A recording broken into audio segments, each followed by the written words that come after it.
नमस्ते दोस्तों, मैं हूं ट्रायक, इलेक्ट्रॉनिक्स की दुनिया का टू वे पावर स्विच। मेरा नाम है BT136। मैं 600 वोल्ट्स और 4 एम्प्स तक का एसी करंट कंट्रोल कर सकता हूं। मैं असल में दो SCRs का कॉम्बो हूं जो उल्टे जुड़े हैं, इसलिए मैं दोनों दिशाओं में करंट बहा सकता हूं। देखिए मेरे पास 3 टर्मिनल्स हैं, MT2 और मेरा ब्रेन गेट।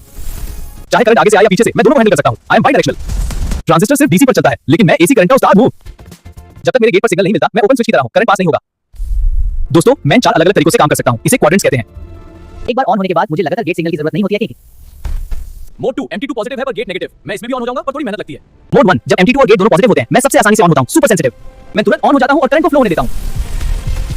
इस कंडीशन में करंट MT2 से MT1 की तरफ तेजी से होता है। देखो यहां से फ्लो शुरू होता है और ये इलेक्ट्रिकल स्पार्क्स। जब सब कुछ नेगेटिव हो तब भी मैं परफेक्टली काम करता हूं। ये मेरा स्टैंडर्ड एसी ऑपरेशन है।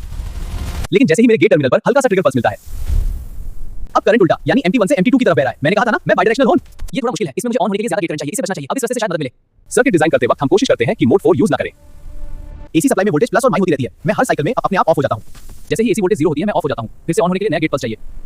मेरा सबसे अच्छा दोस्त है डायक, ये मुझे सही टाइम पर ट्रिगर सिग्नल देता है। शुक्रिया डायक, तुम्हारे साथ काम करके मुझे बहुत खुशी होती है। डायक इंश्योर करता है कि मुझे एक शार्प और क्लीन सिग्नल मिले ताकि मैं तुरंत ऑन हो सकूं।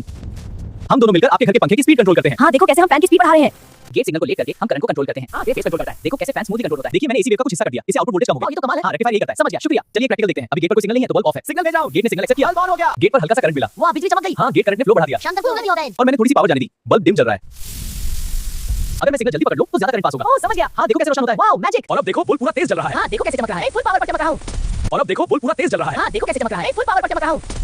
और अब देखो बल्ब पूरा तेज जल रहा है। Full power. ये है मेरा अचानक वोल्टेज स्पाइक से बचा है। देखो कैसे काम करता हूं। वाह चमक गया। मेरा काम हो गया।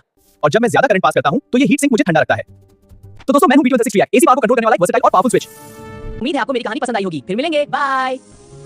देखो MOV ने स्पाइक को अब्सॉर्ब कर लिया और सर्किट सेफ है। अब सर्किट बिल्कुल नॉर्मल काम कर रहा है। MOV तुम कमाल हो। सभी कंपोनेंट्स का अपना रोल है। सर्किट बनता है। अलविदा, फिर मिलेंगे।